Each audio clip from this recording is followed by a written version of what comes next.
to 15.7 trillion naira at the end of December 2018. Senior Democrats have responded by accusing him of committing a gross offence. The All Progressives Congress has vowed to punish the Ogun State Governor, Ibikule Amosu.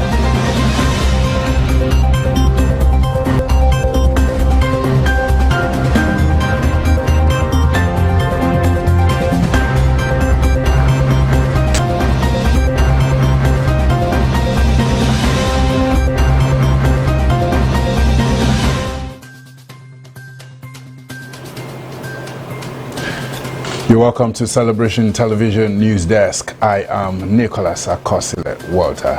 I do hope you had a wonderful weekend. Now the news making the headlines. NSAS, the movie spiritual Apostle Suleiman. Vote counting underway in Guinea's presidential election. Italy tightens rules after coronavirus cases surge. NMPC's liabilities exceed assets by 4.4 trillion naira, says report. And Liverpool's Van Dijk to undergo knee surgery. Please stay with us as we bring you details of our news after that.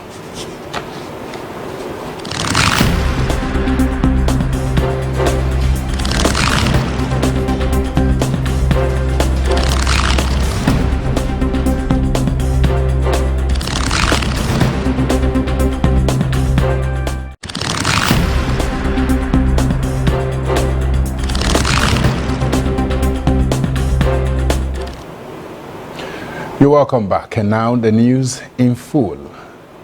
The nationwide protest which began October 8, 2020, requesting of the authority to dismiss Special Anti-Robbery Squad (SAS) and the Special Weapon and Tactic Unit (SWAT) in Nigeria springs up more cooperation. So far, it's been reported that attacks have been launched against the peaceful protesters, resulting to injuries and even loss of lives by the police. Meanwhile, the government is yet to speak to the people concerned states of the nation, considering the silence on the altar yesterday. The senior pastor of Omega Fire Ministries, Apostle Johnson Suleiman, stated the need for the president to address the issue. Furthermore, he stated the protest was a spiritual exercise backed by God, as the move has no visible leadership but work with one voice. Also, he says speaking to the nation will be the wise way to end the protest, as it may result in negotiations to peacemaking. Having youth on the street tireless lead to end oppression, insecurity, even depression, all in one accord calls for wisdom. The apostle emphasized that the leadership of a country needs wisdom to tackle the situation on ground, not counterattacks. He urged the government to speak up, and he ended by praying for the peace of the land. The leader needs is wisdom. You don't confront people with gun. You know, when there is no wisdom, you go for bullets. Anytime you see people resort to the use of violence, what they lack in wisdom. Wisdom, you can dissolve doubt, you can handle disputes. Crisis and the people out on the street now, what a leader needs to be able to address them is wisdom, so that there will be peace in our country. This move you are seeing now is spiritual. Everybody who understands needs to know. A move that has no leader, but yet is consistent, is spiritual. God is trying to talk to leadership, so they should sit down and listen to what is going on. It's beyond SAS. It's a move of a people who have been oppressed and are tired. Just listen to them. If the president comes out now and addresses them, the protest will stop. Address them. So what do you want? Pour your issues out. Let us hear what the problems are. When you say you want to put soldiers, then the youth in Nigeria are over 100 million. You can't kill everybody. It doesn't make sense at all. Soldiers should go to Sambisa. In fact, if they even find out that you came to loot, the youth will beat you. So see, that's not why we are here. Since I was small, as a teenager, I've been hearing the same name. I've been president, governor, senator. Same people, same people, same people, same people, same people, same people. Go and rest. There's no need for anybody now to try to say, prove that you can't. Oh. You can't. It's not necessary at all. This is something that can be handled. Just address them. Talk to them. What are the problems? You are the father of the nation. They say, talk to us. Say, what is the problem? You address the problem. From the north to the east, to the west, to the south. Peace. Peace. Peace. Peace. Peace. Peace. Peace. Peace. And moving forward, still on ENQUIRY, Lawal tells you to stop protests. He said it's trying time. President Muhammadu Buhari met with the President of the Senate, Ahmad Lawal, and the Speaker of the House of Representatives, Femi Gbajabiamila, over the ongoing protest against the scrap special anti-robbery squad of the Nigerian police force. Rising from the meeting held inside Presidential Villa Abuja, Lawal told State House correspondent that the country and its leaders are passing through a trying time. He, however, told the protesting youths that it was time for them to stop the protest since the government has already started attending to their demands. According to Lawal, the protesters have expressed their legitimate rights while the government has listened. He said the essence of their meeting with the president was to review the situation and see the roles that two arms of government should play in ensuring that the demands of the protesters are properly addressed. Where legislative intervention will be required, Lawal said federal lawmakers were ready to move in and deal with such expeditiously. He said the lawmakers would also be watching to ensure that the executive also expedites some action where executive role is expected.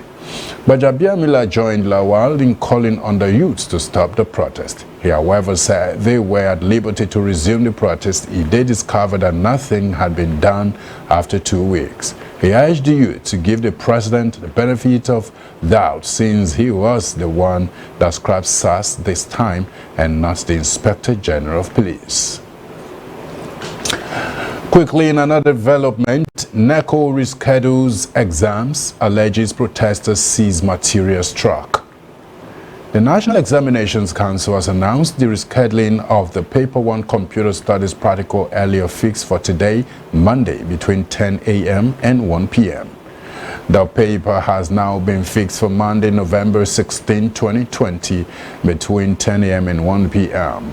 A statement issued by the Head Information and Public Relations Division, NECO, Aziz Sani, titled Rescheduling of Paper 1 Computer Studies Practical in the ongoing 2020 SSCE, said the decision was caused by the End SARS protest that blocked the free movement at the city entrance gate in Benin. He said the NECO delivery truck had left its takeoff point well in advance on Friday, October 16, 2020, earlier to deliver examination materials to some states and has been held up in the blockade since then. The council wishes to assure all stakeholders and the general public that the affected examination materials have been retrieved and are intact. Coming from around Africa, vote counting underway in Guinea's presidential elections. Polls disclosing Guinea's presidential elections with a vote counting process beginning immediately after some 5.4 million people were registered to vote and mobilized at the polls in this year's high-stakes electoral process, which has been intense in light of current President Alpha Condé is seeking a controversial third term. Many via post-election discard as main opposition rival Cellou Dalein Diallo suggested the president, with whom he has already exchanged insults during the campaign, may cheat in order to fulfill a life presidency. Initial ballots results are expected to be announced in several days, with second-round runoff votes scheduled for November 24th, if needed. The election follows a month of political unrest where dozens of people have lost their lives during security crackdowns on mass anti-Condé protests.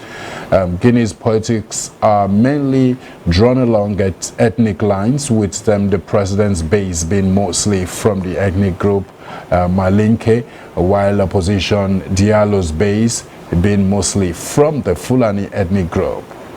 After decades as an opposition activist, Condé, now 82 years of age, became Guinea's first democratically elected president in 2010 and won again in 2015, but Rice Group now accuse him of veering towards authoritarianism. Diallo, 68 years of age, was formerly Prime Minister under authoritarian leader Lassana Conté. And Conté and Diallo already went head-to-head twice before intense polls in 2010 and 2015. But this year's face-off is surrounded by even more intensity. Still, from around Africa, quickly, ethnic clashes in Ivory Coast opposition stronghold ahead of poll. The home of an opposition presidential candidate has been burned down during clashes in Ivory Coast 2 weeks before the country's high-stakes presidential elections. Violence began in the Bogono, the stronghold of opposition candidate and former Prime Minister Pascal Nguessa, as residents from different ethnic groups fighting while houses and shops were set on fire. Residents said that people from the local Agni ethnic group were fighting Diola people from northern Ivory Coast who back current President Alassane Ouattara. At least 2 people were killed, according to a report citing witnesses. And reports had it that in Bogono itself, many shops and restaurants were looted and set on fire, and several cars were touched. After 15 people were killed in intercommunal violence in August and September across country after Ouattara announced his intention to run for a 3rd term. Meanwhile, dozens of prospective candidates were barred from the elections, including former President Laurent Gbagbo and ex-rebel chief Guillaume Soro. In a step towards a potential boycott, the opposition asked supporters on Thursday not to take part in electoral events and campaigning. Several high-profile figures, including Nguessa, and have also called for civil disobedience in recent weeks. And quickly, we'll go on a short break. We'll come back. We'll bring you updates from Italy. Stay with us.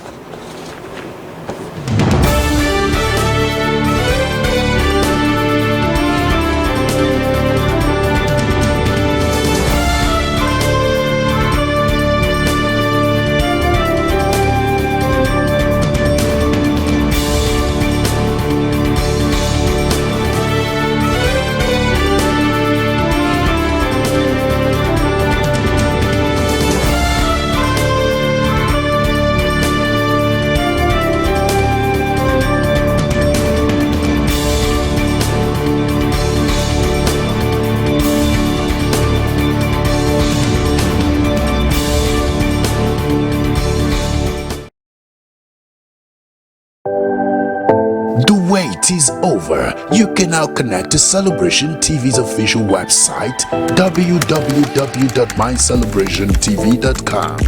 Specially designed for your satisfaction, you get to access a lineup of inclusive contents and programs of Celebration TV. Get the latest updates and news stories from our news desk. Be kept abreast on infos about all outreaches and events of the Resurrection Apostle Johnson and Dr. Lizzie Suleiman. Watch Celebration TV on the go via our 24/7 live streaming service. With all these and more, we make your partnership with us as we take the gospel around the world way easier with just a click. Hurry now. Visit www.mycelebrationtv.com.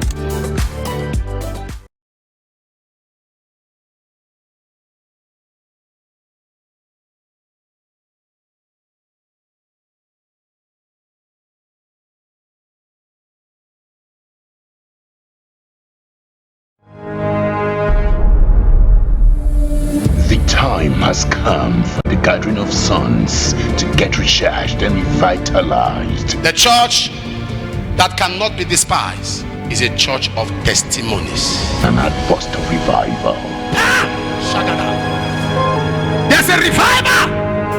Let's take it. International Ministers Conference October edition. Testimonies are the trademark of God's mandate. Apostle Johnson and Dr. Lizzie Suleiman, 28th through 30th October 2020. Ministers without blemish.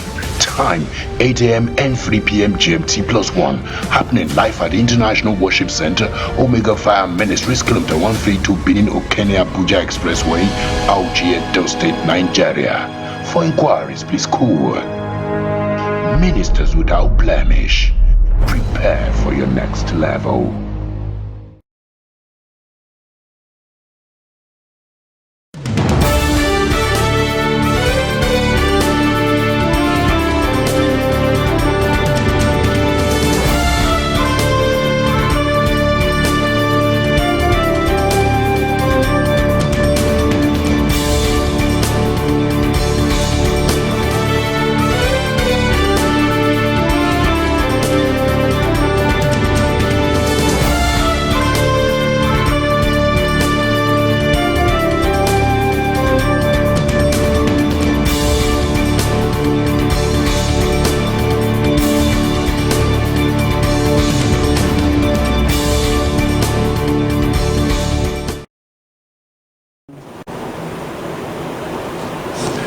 You're welcome back. Now updates from Italy. Italy tightens rules after coronavirus cases surge. Italy has announced a new raft of measures to tighten restrictions amid a surge in coronavirus cases. A mask-wearing Prime Minister Giuseppe Conte said the measures were needed to avoid a new lockdown. Mayors will get powers to close public areas after 21:00, and the opening times of restaurants and the size of groups allowed were tightened. The moves came as Italy recorded its highest daily infection rate for the second day in a row. Another 11,705 new cases were announced on Sunday, beating the previous record, which came a day earlier on Saturday of 10,925. Italy has the European nation hardest hit at the start of the pandemic. It has now recorded 414,000 confirmed coronavirus cases. Is 36,500 deaths, place it's second to only the UK and Europe. The Prime Minister said they cannot waste time and must put in place measures to avoid a generalized lockdown which could severely compromise the economy. He added that the most effective measures remain the basic precautions: mask, distance, and hand hygiene. He said they must pay attention to situations where they let their guard down with relatives and friends. More updates from the UK. Greater Manchester COVID restrictions delay put lives at risk. Further delays to a decision on Greater Manchester's COVID restrictions will put people's lives at risk, the Community Secretary has said. Robert Jenrick said he hoped he could reach an agreement with the region's Member of Parliament and his Mayor Andy Bonham in the next day or two. Local leaders want better financial support before they agree to being moved up to the top tier of rules. Talks will continue later after a weekend of discussion. Mr. Jenrick indicated the tens of millions of pounds given to the Liverpool City region and Lancashire, the two parts of England already in Tier 3, could be on offer for Greater Manchester. It comes as the Welsh Government is due to announce whether it will introduce a 2-week national lockdown. The cabinet will meet this morning to make a final decision over a so-called circuit breaker after considering advice from experts, with First Minister Mark Drakeford expected to make the announcement today. A further 16,982 people tested positive for the virus in the UK as of Sunday. Figures from the Department of Health showed, with a further 67 deaths occurring within 28 days of a positive test. The dispute over which tier of restrictions Greater Manchester should be in intensified on Friday after Boris Johnson said that he might need to intervene if local leaders did not accept a move to Tier 3 curbs. But Mr. Bonham wants the government to reintroduce the 80% fallout scheme used previously in the pandemic to support the low-paid affected by Tier 3 closures. Quickly on business news. NNPC's liabilities exceed assets by 4.4 trillion naira, says reports. The liabilities of the Nigerian National Petroleum Corporation as a group exceeded the assets of the oil firm by 4.4 trillion in 2019. The just released audited financial statements of the firm for 2019 has shown. It also revealed that the oil firm's liability as a corporation exceeded its assets by 1.1 trillion naira. The auditors expressed significant doubts on the continued existence of NNPC as a going concern, considering the level of liability being shouldered by the oil firm. The auditors include PricewaterhouseCoopers, SIAO Partners, and Muthari Dangana and Co. Explaining the material uncertainty relating to going concern at the oil firm, the auditors expressed doubts on the group and corporation's ability to continue as a going concern. It added that events or conditions along with other matters indicates that material uncertainty exists that may cast significant doubt on the group and corporation's ability to continue as a going concern. The auditors, however, noted their opinion was not modified. Still on business news quickly, FEMA, FHA partner to resolve roads housing challenges.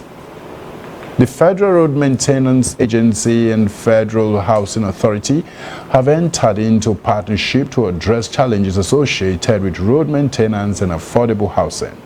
The Managing Director, FHA, Senator Gbenga Ashafa, and his Executive Director of Business Development, Abdulmumi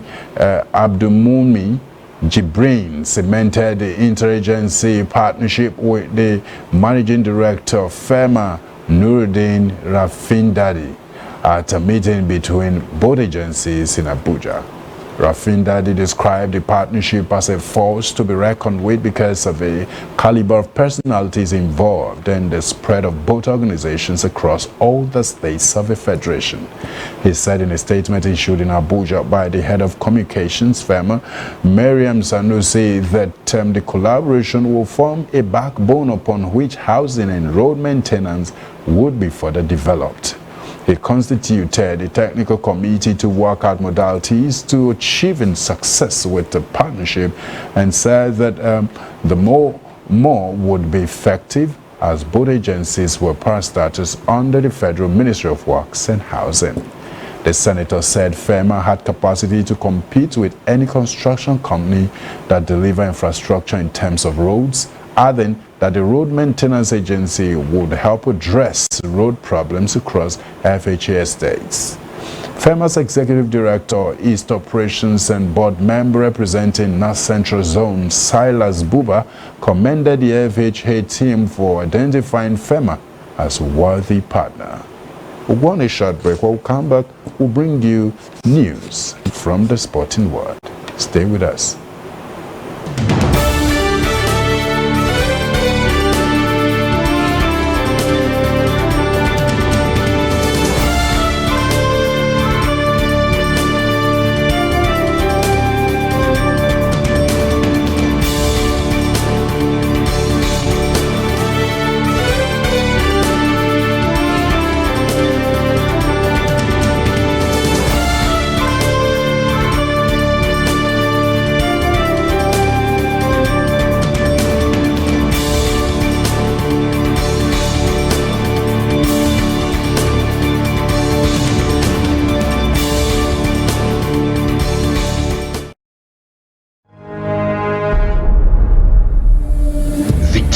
Has come for the gathering of sons to get recharged and revitalized. The church that cannot be despised is a church of testimonies. An outburst of revival.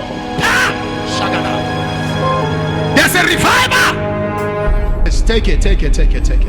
International Ministers Conference October edition. Testimonies are the trademark of God's mandate.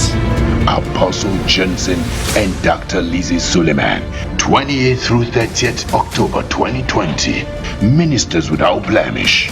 Time 8 a.m. and 3 p.m. GMT+1. Happening live at the International Worship Center, Omega Fire Ministries, Kilometer 132, Benin Okene Abuja Expressway, Auchi, Edo State, Nigeria. For inquiries, please call Ministers without blemish. Prepare for your next level.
You're welcome to Sports News. Liverpool's Van Dijk to undergo knee surgery. Centre-back Virgil van Dijk has actually damaged knee ligaments and is set to undergo surgery, English Premier League club side Liverpool confirmed on Sunday.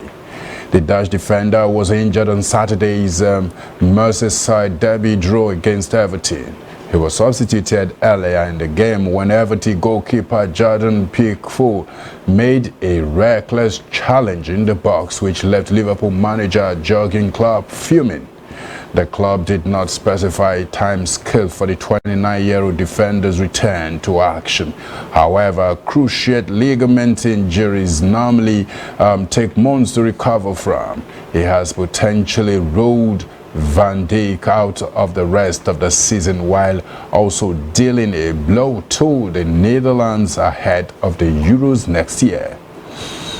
Reigning league champions Liverpool was second in the standings after 5 games, 3 points behind Everton. An ever-present leader in the back line, the £75 million club record signing, has played 50 games in each of the last 2 seasons for Liverpool.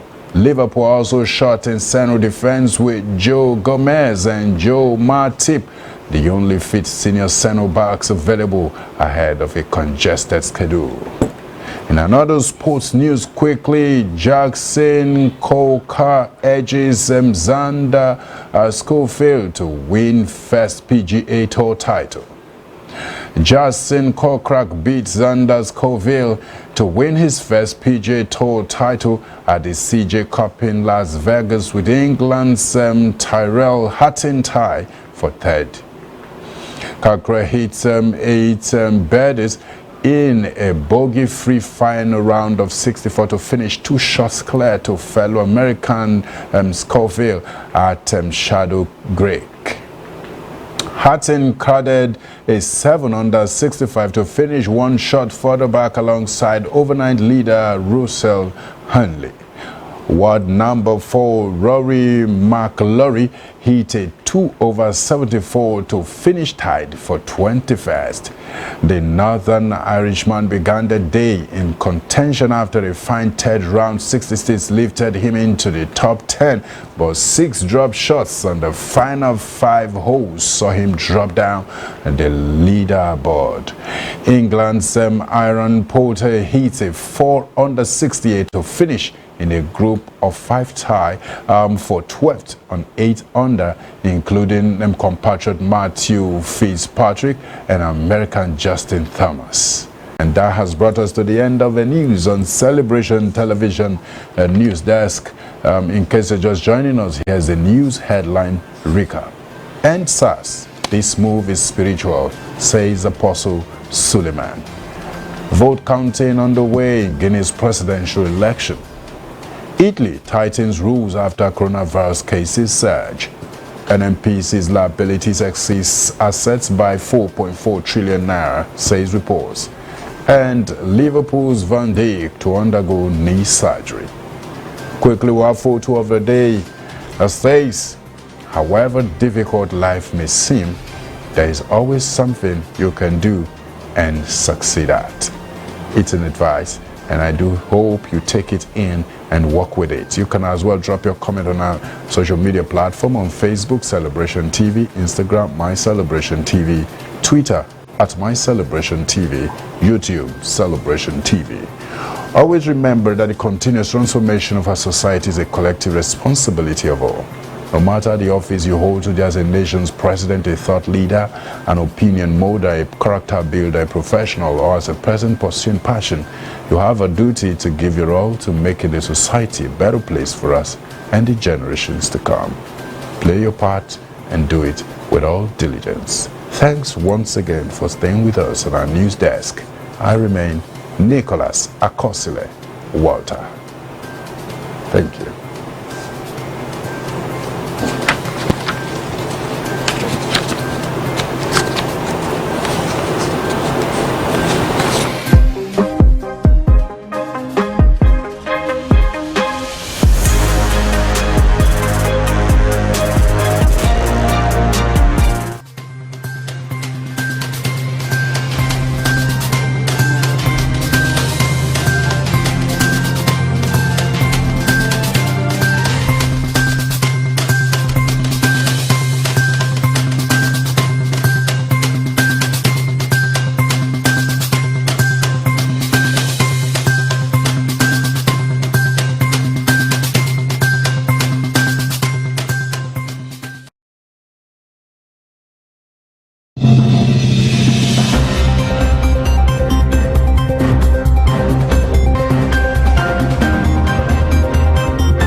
To 15.7 trillion naira at the end of December 2019. Senior Democrats have responded by accusing him of committing a gross offense.